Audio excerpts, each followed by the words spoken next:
Hey, it's Lauren and Sophie, and we're here to talk about Macbeth. So, starting off, overall, what did you think about Macbeth and the movies that we saw about Macbeth? I thought when we first started watching it, I was very confused. But, I feel like after a while you kind of, and Miss Rhetoric helped kind of, you understand what they were trying to say. Yeah. And, kind of, how Shakespeare writes. So, towards the end, I thought it was super interesting. Yeah. And I think the movie did a really good job of kind of... I agree. I think, coming off of the only Shakespeare that we've ever read has been, Romeo and Juliet, and that was a while ago, so we're still a little confused at the beginning, and I agree. I thought it was very confusing, and I just didn't understand what was going on, but, as the first movie progressed, and we stopped and explained, what Shakespeare was thinking and how he was writing this play, I think it became a lot more clear of, the underlying messages and, themes became more present, to me at least. Yeah, and I also thought it was interesting that, the themes we saw in Macbeth were, so applicable to, other movies and just, life in general that, Shakespeare captured. The theme of, kind of, dealing with, masculinity for guys and then, parents not being able to have kids or, struggling with, fertility. That's, still, a huge And also the whole gender roles aspect of, Lady Macbeth, in the beginning at least, presenting herself to be, a lot stronger, maybe not physically, but, emotionally, she was a lot stronger, or at least it seemed that way, than Macbeth, her husband, which is kind of interesting, because you think it's kind of ahead of its times to see a play like this a play like that written so far back about a woman being a lot stronger than the man. I just thought it was interesting that it dealt with an issue that's kind of very prevalent in our society today as well. Yeah, on page 318 for Lady Macbeth, it's line 41 where she says that tend on mortal thoughts unsex me here and fill me from the crown to the toe top full of direst cruelty. Kind of, again, you were saying, how it's, when I first found out that we were going to watch Macbeth, it was kind of an old story about Scotland or whatever, kind of traditional old-timey themes and especially roles with women, and then to be introduced to Lady Macbeth in this way where she's not what I expected at all, and she's, so masculine, where, I feel you wouldn't expect that during this time. And I think her introduction is very important to, obviously, how you see her, throughout the entire movie that we watched, her introduction just being a very, she seemed very, I don't want to say, confident in what she was saying, but just very stern, and everything that she was saying, she meant to say, and that she had a purpose and a meaning behind everything. And I think for a woman in this time to have an introduction like that, just to seem so powerful and strong, was kind of cool to see how Shakespeare took that route, instead of painting Lady Macbeth as her husband's being beneath her husband or something like that, because that's kind of what you would expect. But I thought that her introduction and the visual aspect of her introduction in the movie, where it was we kind of talked about it in class a little bit, but she just her dress and the lighting and everything about her just looked very sharp and clean, and but also very dark and intimidating and scary. So I was kind of intimidated by Lady Macbeth throughout the entire movie, but then it was interesting to see her character progress, and as she starts to show more and more emotion as the movie and as the play goes on. I thought it was interesting to see how she, I don't know if it's broke down, but she kind of broke down in a way, especially through, we saw her losing a child or not being able to have a child. I just thought it was kind of interesting that Shakespeare highlighted that, and then you can look at that as I just think it's interesting to look at like how a miscarriage or like not being able to have a baby influenced Shakespeare or Macbeth and his decisions that he made, or you could think of it that way, kind of. Yeah, I think, you know, you see Lady Macbeth at the beginning and she's kind of like fearless, like she doesn't, you know, you see her at the beginning of the movie, especially, it captures it really well, that she's in command of a lot of the scenes with her and Macbeth, and kind of like egging on Macbeth, like, come on, like, I'm more of a man than you, like, kind of like, and making Macbeth feel less of a man because of, we see like how strong she is, but like also that deteriorates throughout the movie, and we did see that, and it's kind of it's really interesting to me because Shakespeare was able to capture like a theme that's like so prevalent even today, that like maybe like putting on a face or trying to act like you're stronger than you actually are. Right. And also like toxic relationships, like you can see that it's just a constant like power struggle between the two of them, and like while Macbeth is dealing with his own power struggles like within like Scotland and like real power within the kingdom, like they're dealing with their own internal power struggle like within their marriage. And like toxic relationships aren't something you read a lot about, but it was interesting to kind of see like the power shift and what each of them did to like get power over one another. And it's just kind of interesting to see like how she used these like mental tactics to like expose him and his insecurities. That I just thought it was really interesting and kind of scary to like look at her like that. Especially the scene where she kind of brings up like, if I promised that I would kill a baby for you, I would do it. Just to like get him to kill Duncan, kind of like she was like, I would rip him off my breast or something. She said something like that, and just it kind of, again, like the toxic, the manipulation that she's capable of. It's we really don't see that in a lot of. And I think it was like Mr. Butorik explained a lot of like when he got back from like killing Duncan and he had like the daggers, the bloody things in his hands, and she was just kind of like, what are you doing? Like, wash it off, you'll be fine later, like get over it. It's not something that like you would usually see a woman telling a man, like we've been saying, kind of just very untraditional gender roles within a marriage.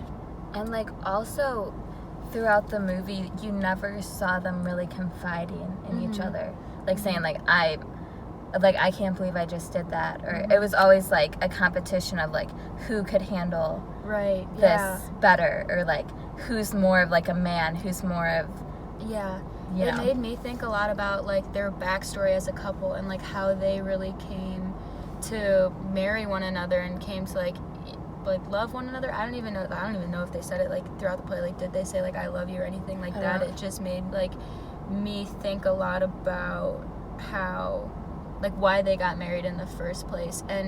But I think that like we're obviously not in that situation yet where we can talk about it, but like I think it would just be very interesting to know like the backstory on that couple and like why they turned so dark. But like one can assume because it's the miscarriage and like baby problems and this and that's something probably happened in their marriage. But I just thought it was interesting to look at the dynamic between them and the very like cold and harsh relationship that they share. And even on page 389, when Macbeth finds out that she died, and it came out that she killed herself later, but line 17, she should have died hereafter, there would have been a time for such a word, tomorrow and tomorrow and tomorrow. And like just, and also in the movie, like when he found out Lady Macbeth died, it was like awkward to watch him, like it was, he didn't show any emotion, and do you think they were in love? That's what I was kind of thinking about, that you would expect like your spouse to, you know, like just break down or something like that, like when Banquo, or not Banquo, or who was it that their family got murdered. Macbeth. And Macbeth, Yeah. and he like went crazy, and like you were kind of expecting like that kind of same relation or same reaction, and when that didn't happen, I was almost like shocked, but then again like not really, just because of like Macbeth's character progression, but like he and the way like he had just been doing all these evil things with like killing Banquo and like Duncan and like everything. You're like, when he said that, you're like, oh wow, but at the same time like kind of not surprised that he didn't have that big of a reaction, just because of like how he's been portraying himself throughout the play. And I thought that was it's just kind of sad, but I just thought it was interesting because it almost makes it seem like he was thinking of her as like a burden kind of, and like he didn't really, it brings up the question like, were they in love, or like back then, like I don't know too much about relationships back then, but I can assume that like they're definitely not the same as today, but like did love like really matter in those kind of relationships? Was it about power? Right, was it about power? And I think that's important to question. But yeah, that's a good point. I thought that was interesting as well. I don't know. So I think something very important to look at is the dagger speech, like 328. And like throughout the whole speech, it just kind of communicates a theme of like him questioning to like regretting himself. Like he shows regret, which is, it shows that he has like a conscience, I think. Like even though he's really evil throughout this entire play and the entire movie that we watched, this kind of is like signifying to the viewers or the readers that he has some like kind of conscience, even if it's like really small. But like the fact that he's like kind of regretting or like thinking about regretting killing someone shows that like there's something inside of him still there. Yeah, where he mentions line 50 on page 328, like wicked dreams abuse, the curtains sleep, witchcraft celebrates. Like I think it's like he acknowledges it's not good to kill people. Right. Like he's not yet devoid of that like ability to recognize that killing people is wrong, and I don't know. Like he's insane, but not like I kind of thought after he did like just him and Lady Macbeth like coming up with this plan to kill Duncan.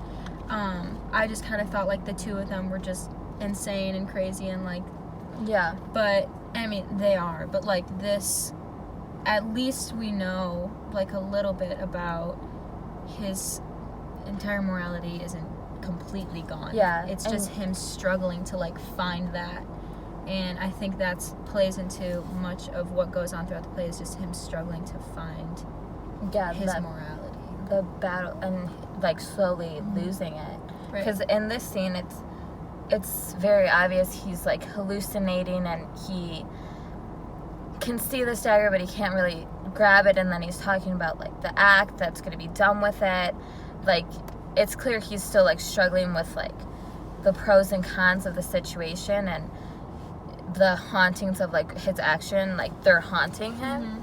And also that you can see that the hallucinating and like picturing what you did and like kind of like things coming back to haunt you, you see that throughout the play. Like when he at the dinner pictured Banquo in like the seat, and they're like, oh, sit here, and he's like, oh, every seat's full, because he pictured Banquo.